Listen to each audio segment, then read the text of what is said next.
At the end of the day, if a prosecutor does not believe in their case, they can't present it to a jury. Not to be too long, I want to ask you the same question. Go ahead. You have, at least to my satisfaction, I have the answer. What's the Breedlove's motive for not telling the truth? I think Breedlove's had different motives at different times for making various statements. So ask me what one of his motives may have been for telling a lie at any point during the last.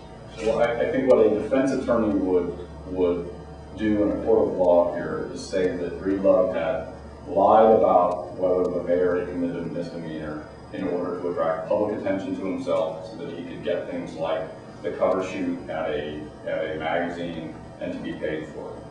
I mean, the what's it 4 years after that? You know, you guys are fixated on after the fact. That's not how lawyers think about cases. The thing that would be impeached is not something after the fact. The thing that would be impeached is his statement that day in court when he gets into testifying. And what a defense attorney does is say, okay, the witness came in and they made this statement. You know, this thing, if it went to trial, would go to trial in,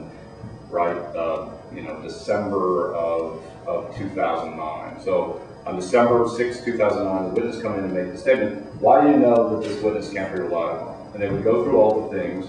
And one of them clearly would be that the witness sought to get the media interested in the story and then sought to gain from it. It's not a ethical judgment about what Breedlove did. I'm uninterested in the ethics or morals of him talking to the press or being on the cover of a magazine. None of that is my business. What is my business is how is this witness going to look in court? And the answer to that, and what this states, is that this witness would not be a credible witness in court.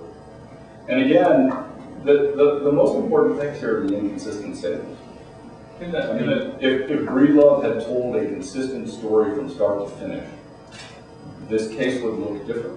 Now, other prosecutors said to us that all kinds of witnesses tell all kinds of inconsistent stories. That most, in sex cases, you often have clients who are, potential victims who are drunk or who were, in a place they shouldn't have been, or who have full body tattoos, or in all kinds of ways not appealing to jurors. Sure. And I put on witnesses who killed people. But I was confident that those witnesses were telling me the truth when we interviewed them.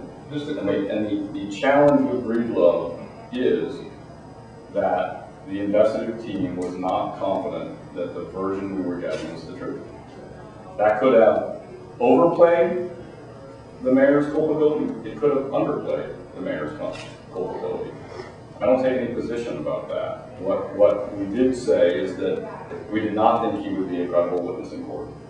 So, just quickly, Adams did this. And I think if you ask prosecutors, would you try a case, a one-witness case with a witness who you were not confident was telling the truth, and in fact had deep reservations about whether they were telling the truth? I think any responsible prosecutor would say no. I certainly teach my students at Lewis and Clark that that's not the kind of case a prosecutor should be charged. In an earlier draft, it said that Adams publicly claimed to be cooperating with this investigation, but his legal team bragged their collective feed throughout DOJ, requested access to Adams' computer and phone records Jan 29th, but not until April 6th was everything turned over. Throughout the first 3 months of investigations, Adams' legal team repeatedly delayed access to computer and phone equipment. 2 questions. Is that obstruction? Obstruction of justice? No. Why was this not in the final report, and why did the final report sort of start with the sentence that said it basically went from being a complaint about Adams' cooperation to saying, starting Adams submitted with a full interview with DOJ, blah, blah, blah. You go from a draft. So the first draft of this was done by the investigative team, and then it went through successive drafts, other people editing the document, and then finally me editing the document. Right. And from my perspective, the most important edit was my edit, because at the end of the day, this is my report to the district attorney and the chief as to why I'm bringing this case or why I'm not. And so for me, the facts about Adams' cooperation were not really relevant to my charging decision. They did not affect, in my view, either the information we received or the validity of our criminal case. However, we put the information about the delay in the appendix, and the reason we did that is because we wanted to highlight for people that this was an issue that the public would be interested in, and so they could get the facts and judge for themselves whether it was appropriate for the mayor to do that. I think what you're saying, which is his cooperation or lack of was to some degree irrelevant to your final determination, right? Which is that you didn't have a case to try. Yes.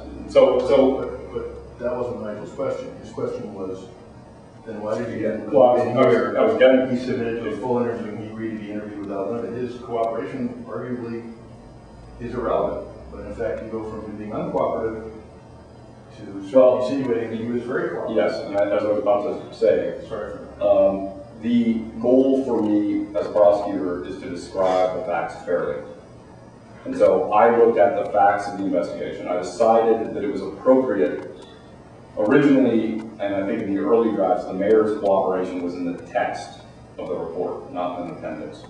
I thought that was inappropriate because none of those facts were relevant to my charging decision. But I thought it was important enough to highlight for the public what the facts were, so we moved it to an appendix.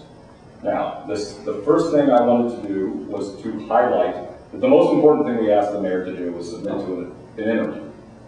And that's why I added that. I wrote that because I wanted to be fair to the mayor, and I wanted to adequately describe his cooperation, both the good and the bad.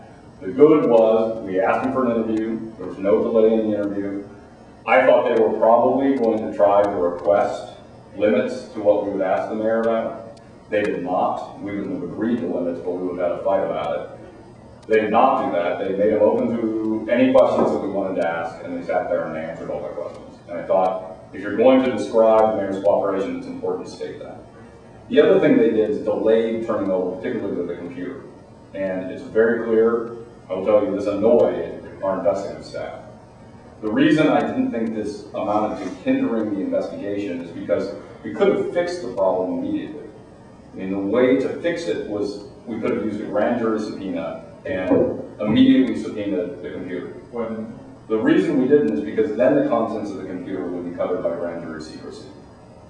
And one of the basic things that we discussed very early on in the investigation was whether we make this a grand jury investigation or not. The investigative team did not want to make it a grand jury investigation.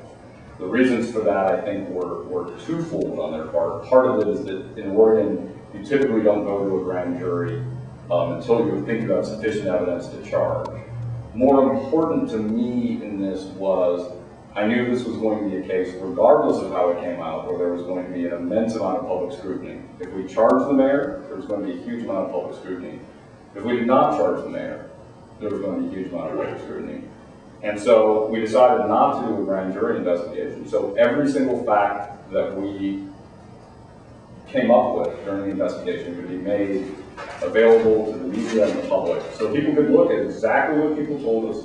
There wouldn't be stuff covered by grand jury secrecy.